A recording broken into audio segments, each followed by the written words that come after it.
Hello guys, welcome back to the channel. Hope you are doing well and fine, and in today's video I'll be showing you Snapchat how to fix 4034 button. So without wasting any time, let's just jump right on the video and make sure to watch this video till the end and follow the steps as well.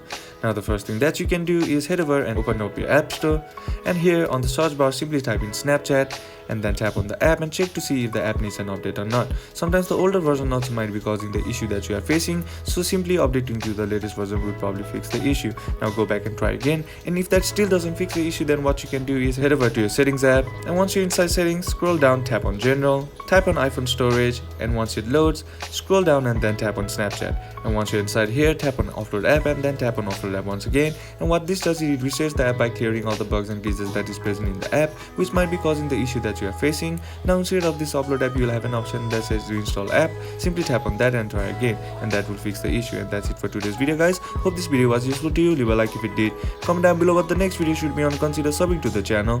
Thank you for watching. Bye bye.